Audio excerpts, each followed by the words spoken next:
ሰው ተጣራ ወዲ ማዶ ሆኖ ክፉ ሰው አለ ወያሉ የሌላ ማደንዳ ሄዳኛ ነው ና ባናቀ ምን ይልክ ባናራስ መንገሻ ያልሆነው ነገር አባጣጥን መጣ ዘፈነ ባላገር ና ታዛወዛሩ ስሜን ጃና ሞራ ሊወርቅ እንደማማ ምን ብሷባጣና ሐራባ ነጋዴም ከህም ቢሰማን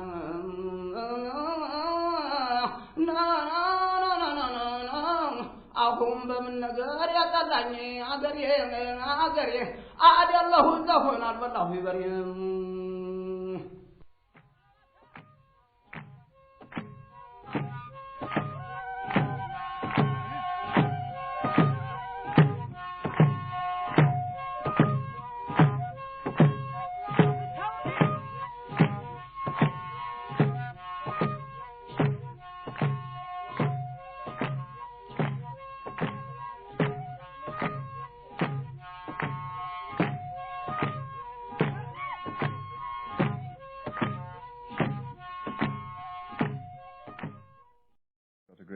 out of him. He was an extremely well-read and highly civilized young man. And then, up at Oxford, I happened to have a very good tutor in English literature who was unfortunately killed in the war, Tiddy. Then after that, I had this extraordinary fortune to meet a great many of the ablest people of my time. I mean, all the Bloomsbury people like Maynard Keynes and Clive Bell and Vanessa and Virginia Woolf, Russell I met then, and D.H. Lawrence. This was a sort of liberal education to me, and Roger Fry was was very kind to me, and from whom I certainly learned a great deal about art, for example.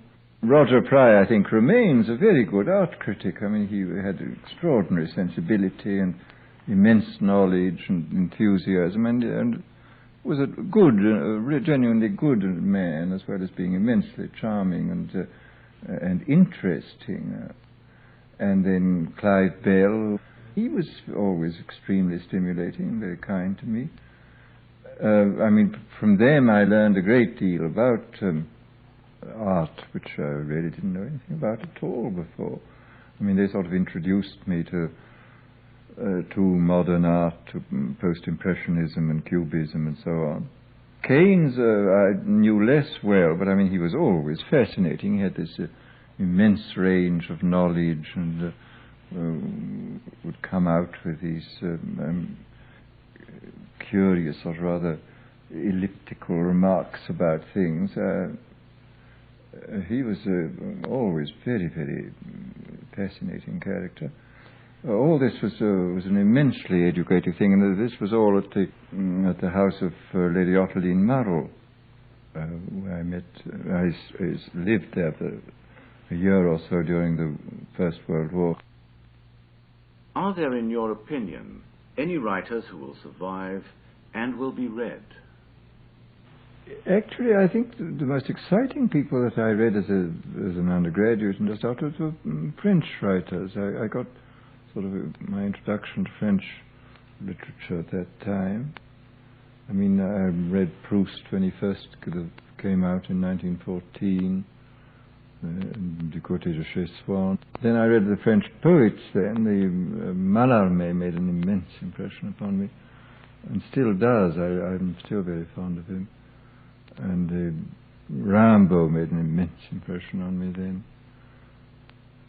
No one author has had very great influence over me. I get things out of all reasonably good authors, and even out of some bad authors that I read.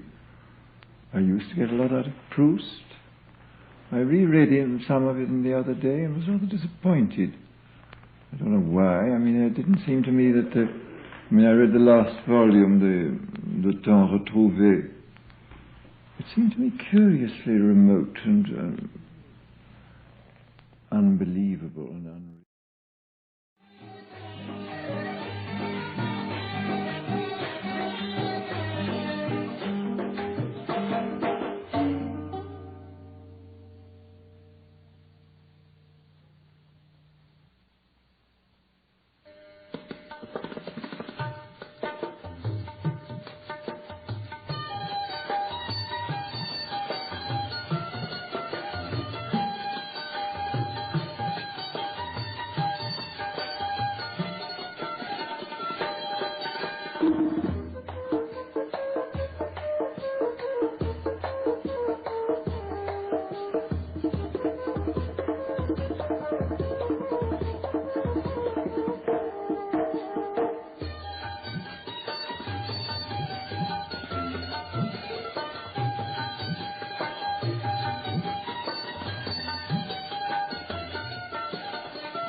Juliana, assistant to the McCarthy Committee. Well, then the only thing to do was to bring in the photostat of the original picture with 3 people in the cast. Isn't that right? I wasn't asked for it, and I didn't deliver that. I think that's right. You were asked for something different from the thing that hung on Shine's wall. I never knew what hung on Shine's wall. You did know what hung on Shine's wall when that was handed to you, sir. I did not know what hung on Shine's wall. Did you think this came from a pixie? Where did you think this picture that I hold in my hand, which is Exhibit 3, came from?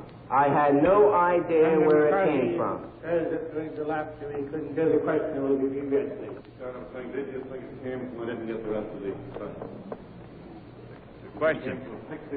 Question. Did you think this came from a pixie? Counsel, for my benefit, define. I think you might be an expert on that. Yes. What a pixie is. Yes. I should say, Mr. Senator, that a pixie is a close relative of a fairy.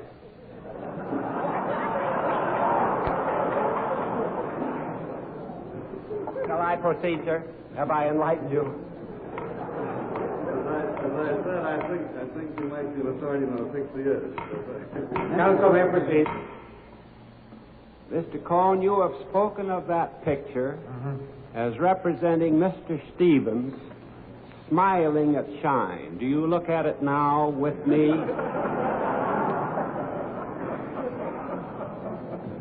Why don't we have a quote right up here?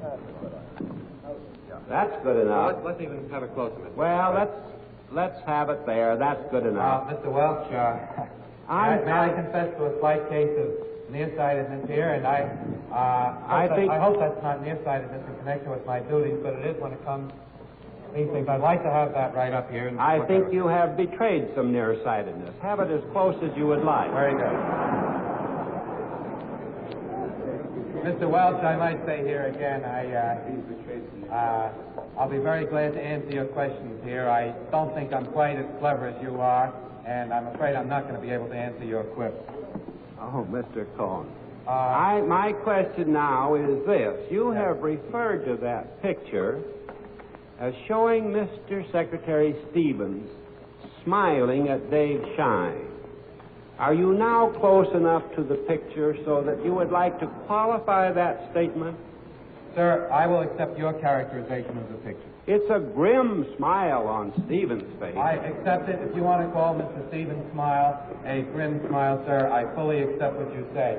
They are facing each other. Their eyes are meeting. They are looking at each other.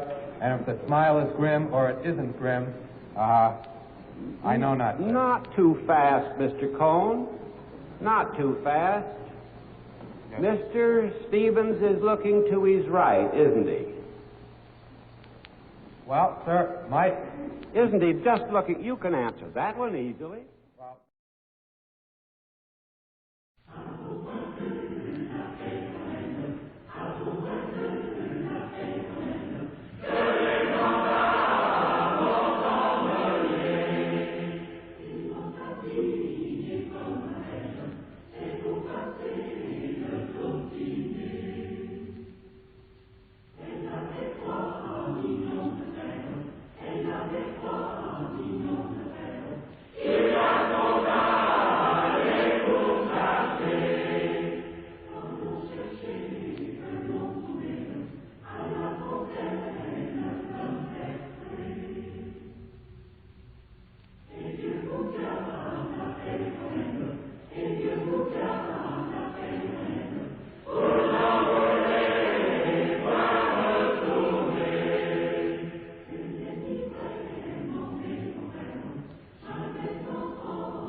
Long, long, long, long.